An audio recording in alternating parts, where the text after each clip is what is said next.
الحمد لله رب العالمين وصلى الله وسلم وبارك على نبينا محمد وعلى آله وصحبه أجمعين أما بعد. La semaine dernière, on avait entamé l'histoire du prophète Yusuf alayhi salam. Donc, Cheikh al-Sa'di rahimahullah n'a pas cité l'histoire de Yusuf alayhi salam pour la simple et bonne raison qu'elle est citée dans les détails dans le Coran et que celui qui lit Surat Yusuf lit l'histoire de ce prophète Yusuf et de son père Yaqub alayhi salam sans avoir besoin d'explications pour comprendre en tout cas les grandes lignes et la majeure partie de cette histoire. Donc Cheikh al-Sa'di rahimahullah, après avoir dit que l'histoire de Yusuf alayhi salam pouvait être connue dans sa totalité en lisant la sourate, il a continué par citer les morales et les leçons que l'on retient de cette histoire.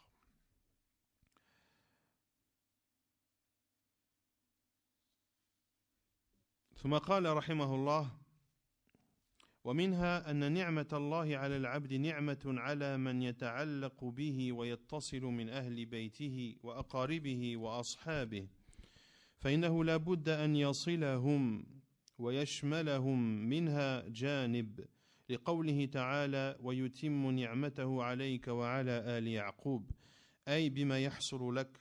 ولهذا لما تمت النعمة على يوسف حصل لآل يعقوب من العز والتمكين والسرور وزوال المكروه وحصول المحبوب ما ذكر الله في آخر القصة.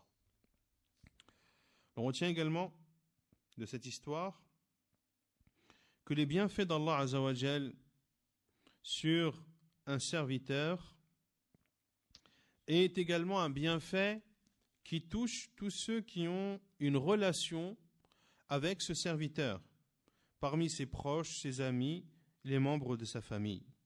Lorsqu'un des serviteurs d'Allah Azza wa Jal est comblé d'un bienfait, eh bien, la répercussion, ce bienfait est répercuté sur ceux qui l'entourage de ce serviteur. Et la preuve est la parole d'Allah Azza wa Jal: وَيُتِمُّ نِعْمَتَهُ عَلَيْكَ وَعَلَى آلِ يَعْقُوبَ. Il va parfaire son bienfait sur toi et sur la famille de Yaqub.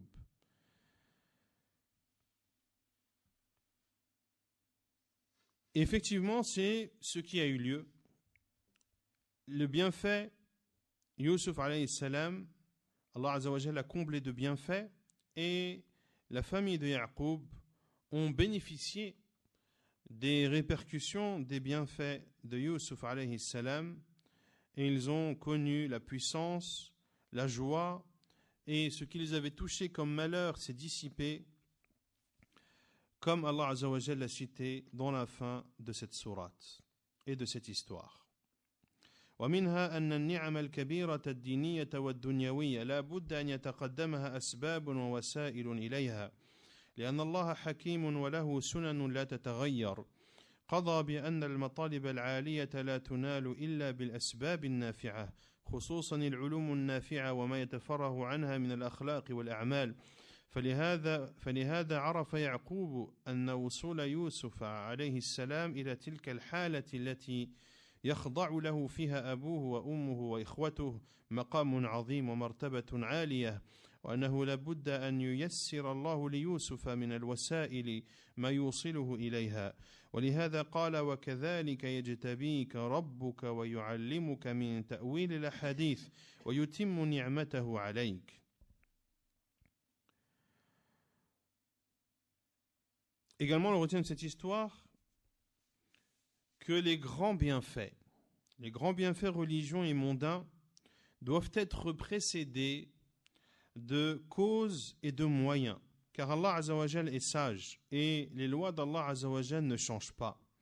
Allah Azza wa Jal, parmi ses lois, est que les grandes aspirations ne peuvent être atteintes que à travers des causes bénéfiques, notamment pour celui qui veut atteindre et obtenir des sciences bénéfiques et tout ce qui en découle comme comportement et adoration. C'est pour cela que Ya'qub alayhi salam a su que pour que Yusuf alayhi salam atteigne ce stade dans lequel se soumettront à lui son père, sa mère et ses frères, c'est un immense statut et un degré extrêmement élevé, et qu'Allah subhanahu wa ta'ala allait sans aucun doute faciliter à Yusuf alayhi salam les grandes causes qui lui permettront d'arriver à ce stade. Le fait que Yusuf alayhi salam ait vu en rêve que la lune, le soleil et les 11 astres se sont prosternés devant lui. Ya'qub alayhi salam a su que Yusuf alayhi salam allait atteindre un haut niveau et allait avoir un statut extrêmement élevé.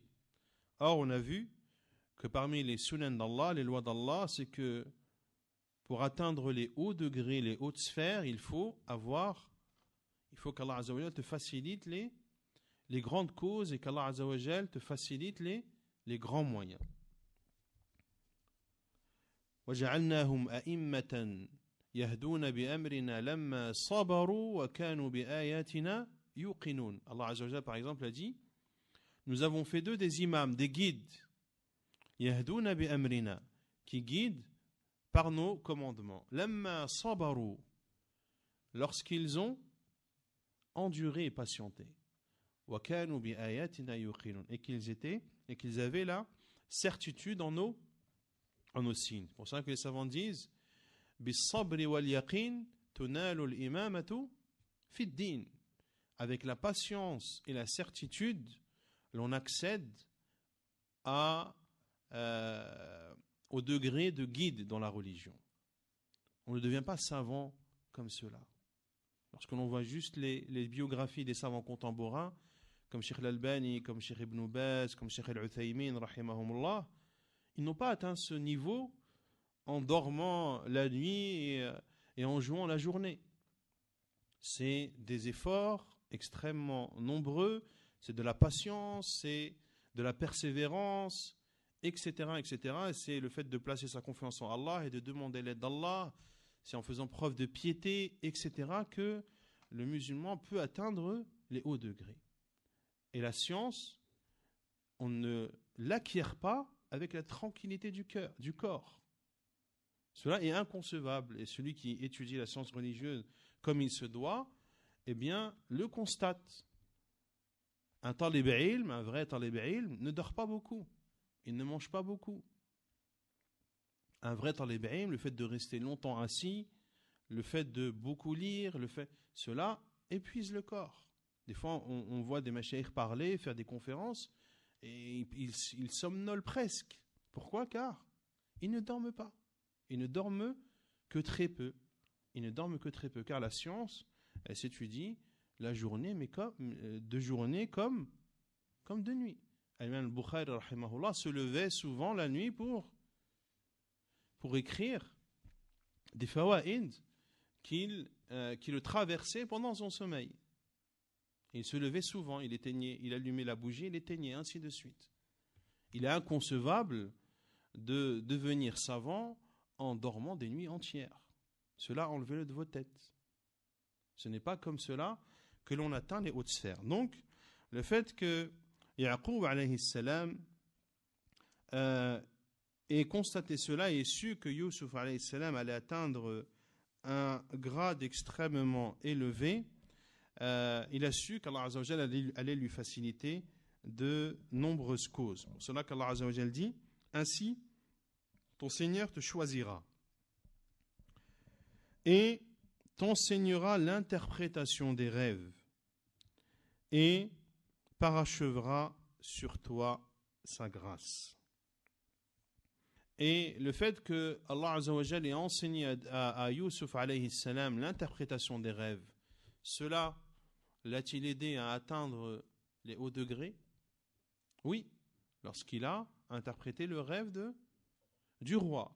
Et cela a permis à la vérité d'éclater, et le roi a donc rapproché Youssouf alayhi salam de lui jusqu'à en faire l'un de ses ministres.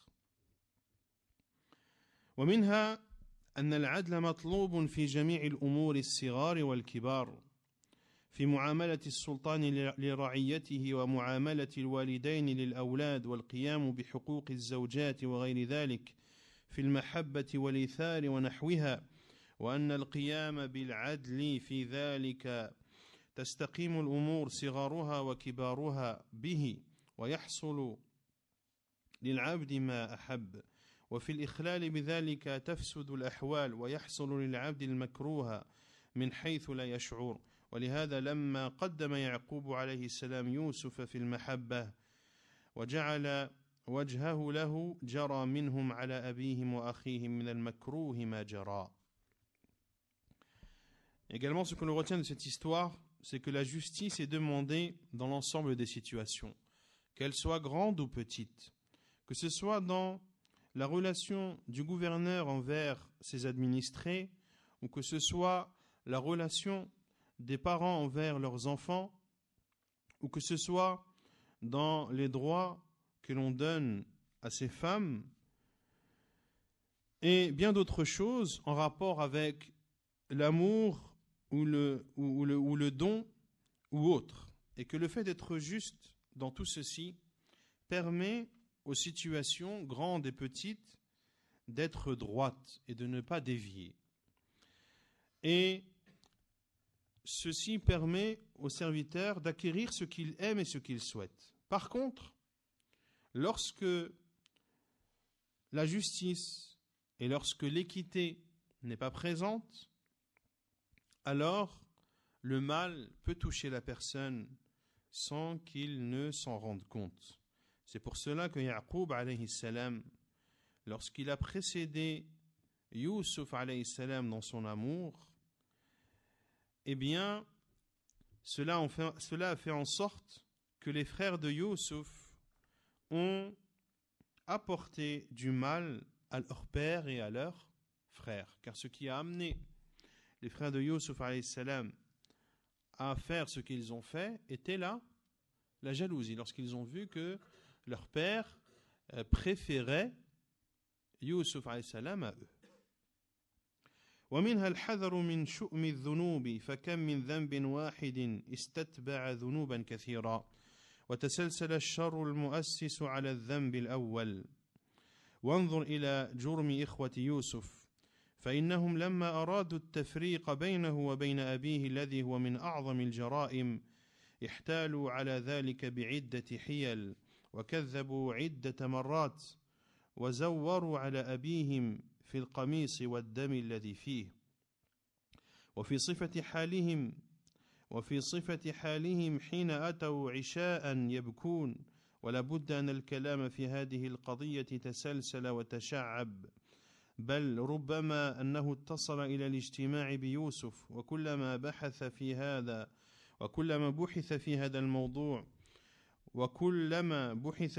الموضوع فهو بحث كذب وزور مع استمرار أثر المصيبة على يعقوب بل وعلى يوسف فليحذر العبد من الذنوب خصوصا الذنوب المتسلسلة وضد ذلك بعض الطاعات تكون طاعة واحدة ولكن يتسلسل نفعها وبركتها حتى تستتبع طاعات من الفاعل وغيره وهذا من أعظم آثار بركة الله للعبد في علمه وعمله.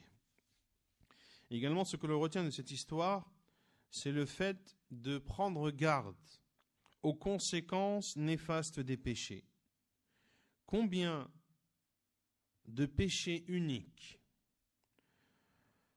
s'en sont suivis de nombreux péchés, et cela a engendré, et cette série de mal a pour base un seul et même péché. Il dit, rahimahullah, regardez au crime des frères de Youssouf. Ils ont voulu séparer entre Youssouf alayhi salam et son père Ya'qub. Et cela en soi est un crime, le fait de vouloir séparer un fils de son père.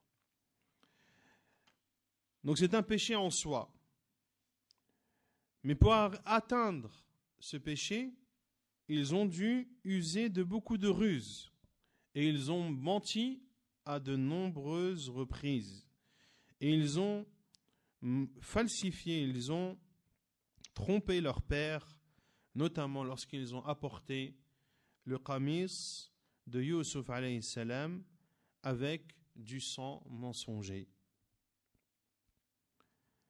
Également lorsqu'ils sont venus le soir en pleurant et en informant leur père que Yusuf alayhi salam avait été tué par un loup. Donc tout ceci est parti d'un seul péché. Et de ce péché ont découlé de nombreux autres péchés. Et cela a causé du tort à Ya'qub alayhi salam, cela a causé du tort à Yusuf alayhi salam.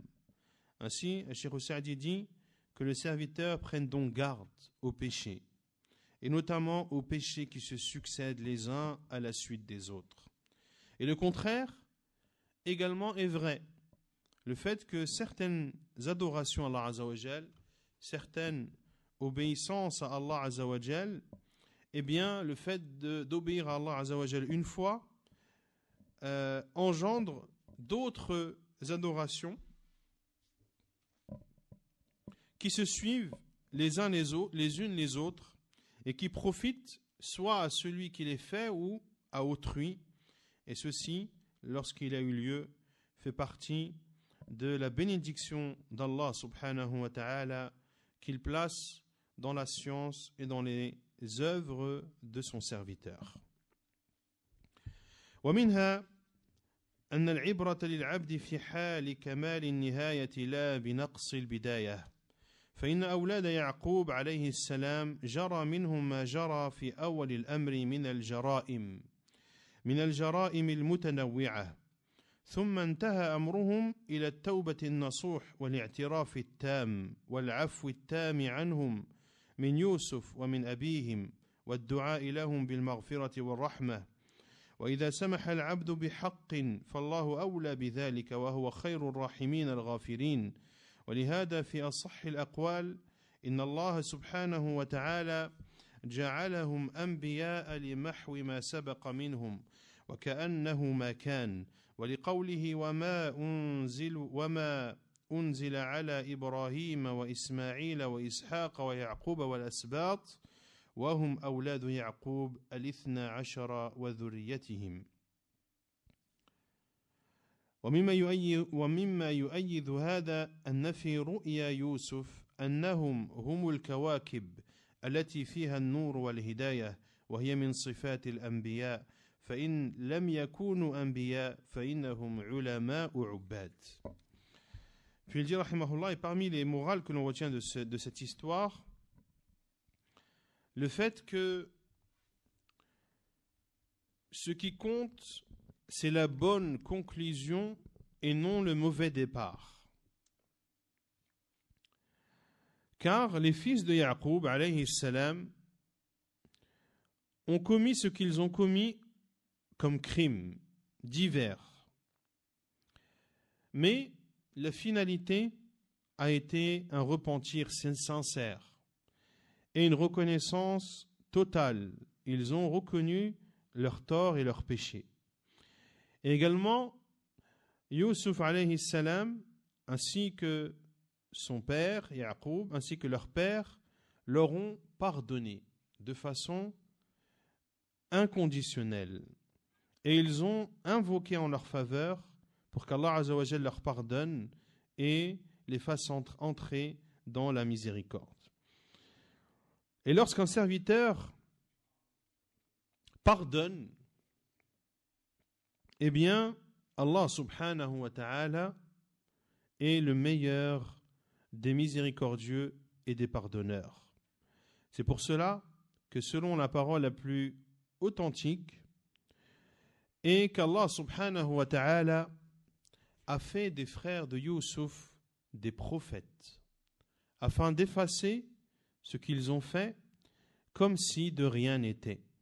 Et la parole d'Allah Azza wa Jal dans Surat Al-Imran, le verset 84, Wama unzila, et ce qui a été révélé à Ibrahim, à Ismaïl, à Ishaq, à Yaqub et à Al-Asbat, et aux tribus. Selon l'avis, Cheikh Saadi dit, les tribus, c'est-à-dire ce sont les fils de Yaqub, les 12 ainsi que leur descendance. Les 12 fils de Yaqub ainsi que leur progéniture. Et ce qui prouve également que Allah subhanahu wa ta'ala a fait par la suite des 11 frères de Youssouf alayhi salam des prophètes. La preuve également, ou ce qui soutient cela, est que lors du rêve de Youssouf alayhi salam, il a vu ses frères comme étant 11 astres. Des astres dans lesquels il y a la lumière et la guidée. La lumière et la guidée, et ce sont les caractéristiques des prophètes. Puis il dit, rahimahullah, et si ce ne sont pas des prophètes, ce sont alors des savants dévots. Ce sont alors des savants dévots.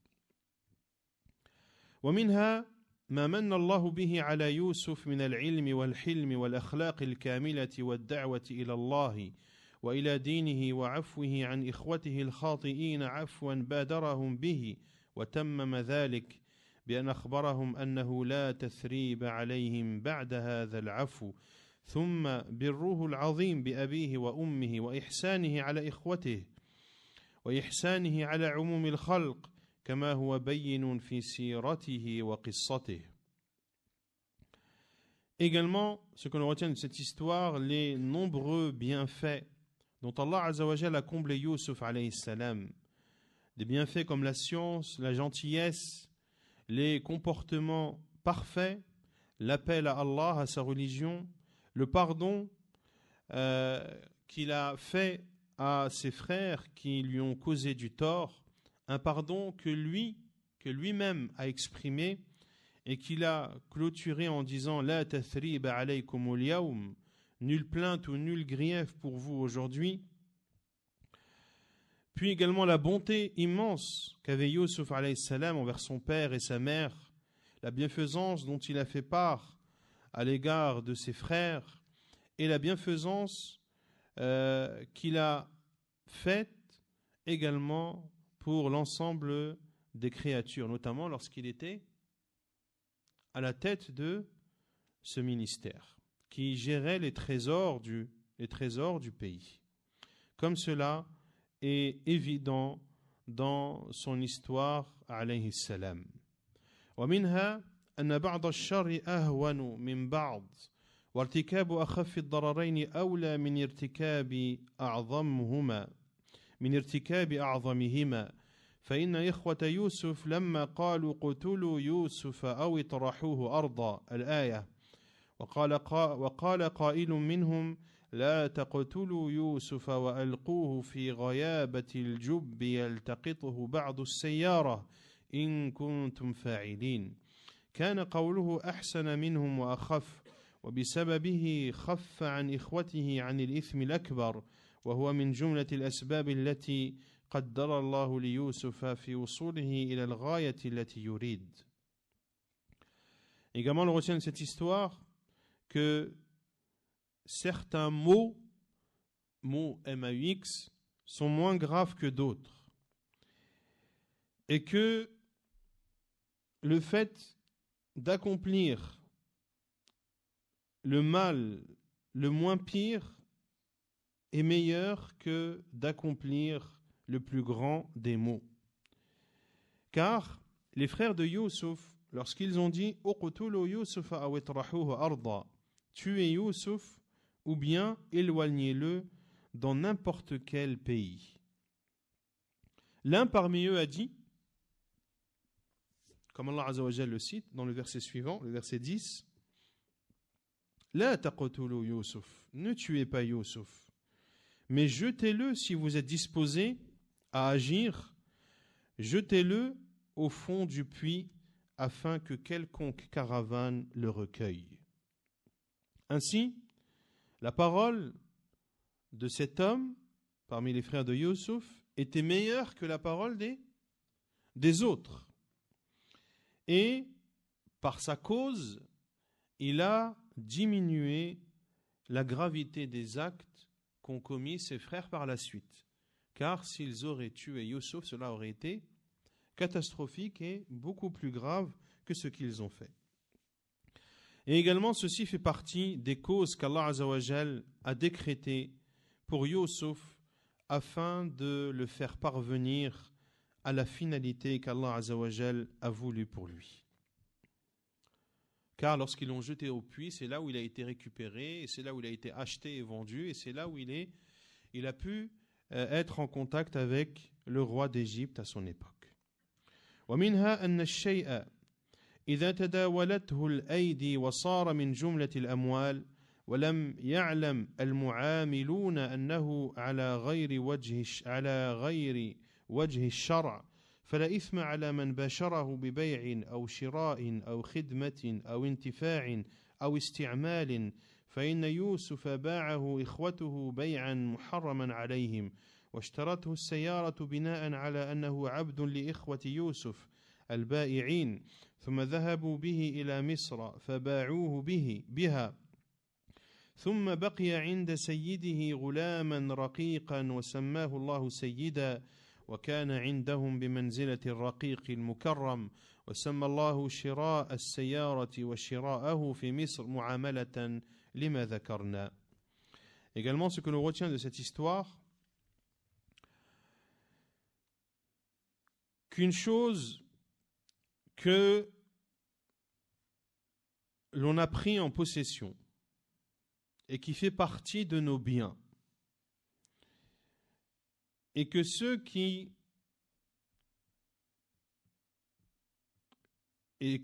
ont obtenu cette chose ne savent pas qu'elle n'est pas conforme à la religion.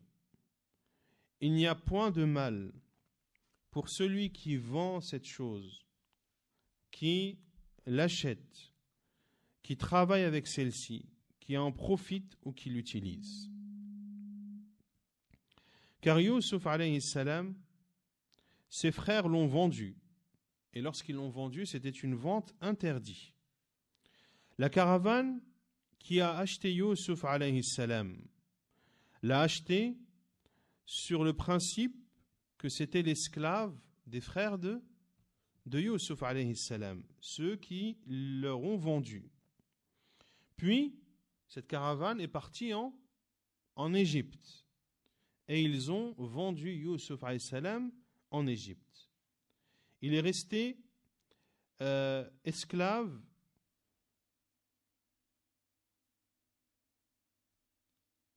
comme Allah Azza wa Jalla l'a appelé esclave, Sayyidan.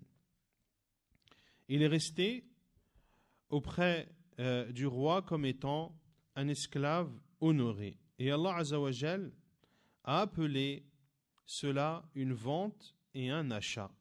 Lorsqu'il dit Azza wa Jalla وَشَرَوْهُ بِثَمَنٍ بَخْسٍ دَرَاهِمَ مَعْدُودَةٍ وَكَانُوا فِيهِ مِنَ الزَّاهِدِينَ وَشَرَوْهُ بِثَمَنٍ بَخْسٍ. Ils l'ont vendu à un vil prix. دَرَاهِمَ مَعْدُودَةٍ, des dirhams que l'on peut compter, qui n'étaient pas nombreux. وَكَانُوا فِيهِ مِنَ الزَّاهِدِينَ. Et ils l'ont vendu comme l'on vend une marchandise dont on veut se débarrasser. Tu ne marchandes pas. Donne le prix que tu veux et je te le vends. Et Allah Azza wa Jalla a dit وَقَالَ الَّذِي اشْتَرَاهُ مِن مِصْرَ لِامْرَأَتِهِ. Et celui qui l'a acheté en Égypte a dit à sa femme, notamment de l'honorer et que cet enfant, que cet esclave pourrait leur être bénéfique. Donc ici, Cheikh Hussein a dit, on déduit que lorsqu'une personne possède une chose sans connaître l'origine, tu as possédé une voiture par exemple, sans savoir que cette voiture est volée. qu'il n'y a aucun mal à celui qui vend cette voiture sans savoir qu'elle est volée, à celui qui l'achète sans savoir qu'elle est volée, à celui qui l'utilise, à celui qui en profite, etc., etc. Tant que cette chose, tu n'en connais pas l'origine, eh bien, nul grief et nul mal dans le mu'amala, dans la transaction que tu auras faite avec cet objet. ومنها الحذر من الخلوة بالنساء الأجنبيات وخصوصا اللاتي يخشى منهن الفتنة والحذر أيضا من المحبة التي يخشى ضررها فإن امرأة العزيز جرى منها ما جرى بسبب توحدها بيوسف وحبها الشديد له الذي ما تركها حتى راودته تلك المراودة ثم كذبت عليه فسجن ذلك السجن الطويل.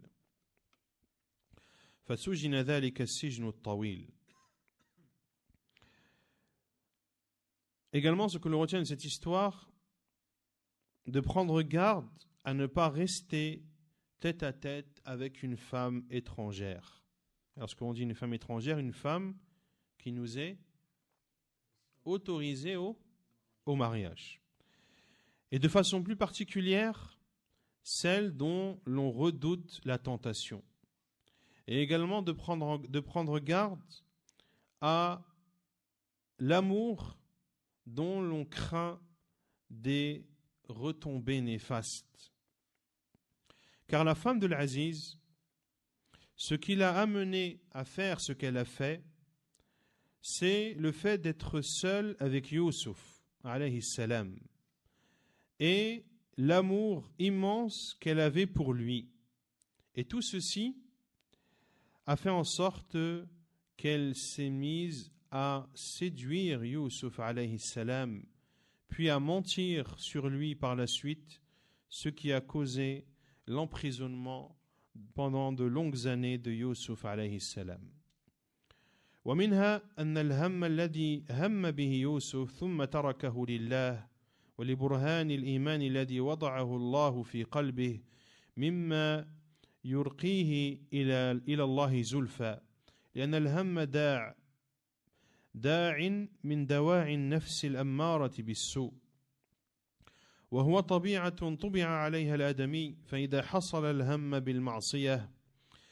حصل الهم بالمعصية ولم يكن عند العبد ما يقاوم ذلك من الإيمان والخوف من الله وقع الذنب وإن كان العبد مؤمنا كامل الإيمان فإن الهم الطبيعي إذا قابله ذلك الإيمان الصحيح القوي منعه من ترتب أثره ولو كان الداعي قويا ولهذا كان يوسف من أعلى هذا النوع قال تعالى لولا أن رأى برهان ربه بدليل قوله كذلك لنصرف عنه السوء والفحشاء إنه من عبادنا المخلصين الاستخلاص الله إياه وقوة إيمانه وإخلاصه خلصه الله من الوقوع في الذنب فكان ممن خاف مقام ربه ونهى النفس عن الهوى ومن أعلى السبعة الذين يظلهم الله في ظله يوم لا ظل إلا ظله فذكر صلى الله عليه وسلم منهم رجلا دعته امرأة ذات منصب وجمال فقال إني أخاف الله فهمها لما كان لا معارض له استمرت في مراودته وهمه عرض ثم زال في الحال ببرهان ربه. Et également, l'on retient de cette histoire, et on terminera par ceci aujourd'hui, que le désir qu'a eu Youssouf alayhi salam, puis qu'il a délaissé pour Allah, et les preuves éminentes de sa foi, de la foi qu'Allah Azza wa Jal a placée dans son cœur, ont élevé Youssouf alayhi salam dans les hautes sphères. Car le désir est une chose qui émane de l'âme incitatrice au mal. Et cela fait partie de la nature humaine. Et lorsque le désir d'accomplir un péché est présent et que le serviteur n'a pas en sa possession la foi et la peur d'Allah Azza wa Jal pour combattre ce désir, alors il tombe dans le péché. Même si ce serviteur est un croyant avec la foi parfaite. Car le désir naturel, lorsqu'il est contré par la foi authentique et forte, eh bien cela empêche d'accomplir ce désir, même si ce désir est extrêmement fort. C'est pour cela que Yusuf alayhi salam fait partie des hautes personnalités dans ce sujet. Allah Azza wa Jal dit Lawla an ra'a burhana rabbih. Si ce n'était ce qu'il vit comme preuve évidente de son Seigneur. Et la preuve est la parole d'Allah Azza wa Jal كذلك لنصرف عنه السوء والفحشاء إنه من عبادنا المخلصين. Ainsi, nous avons agi pour écarter de lui le mal et la turpitude. Il était certes un de nos serviteurs élus. Allah Azza wa Jal a donc élu et lui a donné une foi forte ainsi qu'une sincérité parfaite. Allah Azza wa Jal l'a préservé de tomber dans le péché. Yusuf alayhi salam fait donc partie de ceux qui ont redouté la rencontre de leur Seigneur et ceux qui ont retenu leur âme contre les passions. Et il fait partie des plus élevés parmi les 7 qui seront sous l'ombre d'Allah le jour où il n'y aura d'ombre que l'ombre d'Allah. Et il a cité sallallahu alayhi wa sallam parmi ces 7 un homme dont une femme de rang et belle l'appelle, c'est-à-dire à commettre le péché, faqala inni akhafullah, et qui répond à cette femme en refusant ses demandes et en disant inni akhafullah, j'ai peur d'Allah et je crains Allah.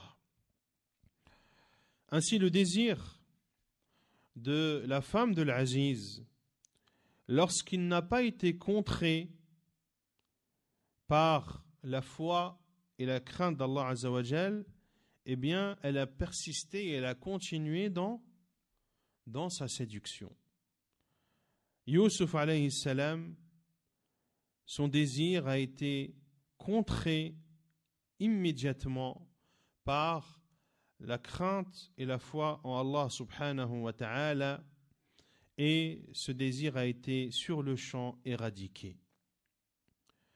ومنها أن من دخل الإيمان قلبه ثم استنار بمعرفة ربه ونور الإيمان به وكان مخلصا لله في كل أحواله فإن الله يدفع عنه ببرهان إيمانه وإخلاصه من أنواع السوء والفحشاء وأسباب المعاصي ما هو جزاء لإيمانه وإخلاصه لأن الله علل صرف هذه الأمور عن يوسف عليه السلام بقوله إنه من عبادنا المخلصين على قراءة من قرأها بكسر اللام ومن قرأها بالفتح فإن من أخلصه الله واجتباه فلا بد أن يكون مخلصا فالمعنيان متلازمان.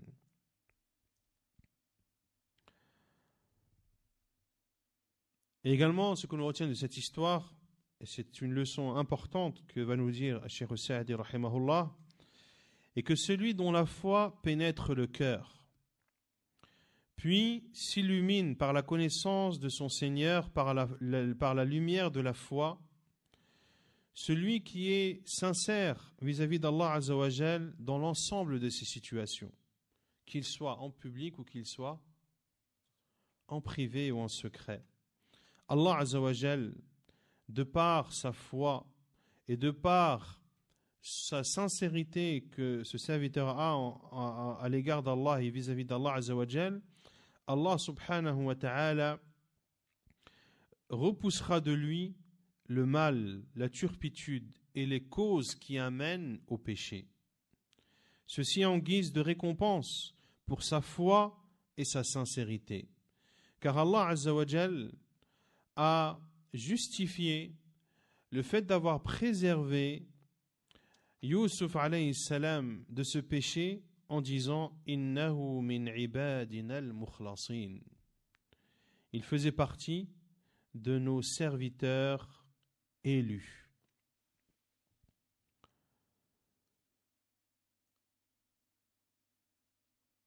Ala qira'ati man qara'aha bi kasri lam. Donc il y a deux lectures de ce verset. Innahu min ibadina al-mukhlasin. Innahu min ibadina al-mukhlasin. Dans la première lecture, Innahu min ibadina al-mukhlasin, car il faisait partie de nos serviteurs sincères. Donc, la sincérité est une cause qui permet qu'Allah Azza wa Jal t'épargne du mal, du péché, de la turpitude. Et dans l'autre lecture, Innahu min ibadina al-mukhlasin, il faisait partie de nos serviteurs élus et choisis. Cheikh Saadi dit que le sens est le même, car celui qu'Allah Azza wa Jal choisit et élu, celui qui est l'élu d'Allah, eh bien, il est obligatoirement sincère. Il ne peut être que sincère. Ainsi, les deux sens sont bons et se suivent et coïncident l'un avec l'autre. ومنها أنه ينبغي للعبد إذا ابتلي بالوقوع في محل فيه فتنة وأسباب معصية أن يفر ويهرب غاية ما يمكنه ليتمكن من التخلص من ذلك الشر كما فر يوسف هاربا للباب وهي تمسك بثوبه وهو مدبر عنها. Et on terminera par celle-ci, car les deux dernières étaient en relation avec celle qui les précédait. Donc la leçon ici que l'on retient de cette histoire est que le serviteur qui est éprouvé en étant présent dans un endroit où il y a une tentation, ou dans un endroit où il y a les causes qui peuvent l'amener à désobéir à Allah Azza wa Jal, qu'il est demandé à ce serviteur de se sauver autant qu'il le peut de cet endroit, afin de se préserver, de se prémunir de ce mal, comme Yusuf alayhi salam s'est sauvé en direction de la porte. Donc Yusuf alayhi salam ne s'est pas contenté de rejeter les avances de la femme de l'Aziz. Lorsqu'il a dit Ma'adh Allah, je demande la protection d'Allah. Il ne s'est pas contenté de refuser uniquement, mais il a refusé et il s'est sauvé, il s'est enfui, il a couru en direction de la porte, alors qu'elle le retenait par son vêtement. Wa huwa mudbirun anha, et lui, il lui faisait dos. Donc, on en déduit que celui qui se trouve dans un endroit où il y a une fitna, ou dans un endroit où il y a des causes dangereuses et réelles de sombrer, de tomber dans le péché, de se sauver et de fuir cet endroit autant que cela est possible. ونكتفي بهذا القدر وسبحانك اللهم وبحمدك أشهد أن لا إله إلا أنت أستغفرك وأتوب إليك.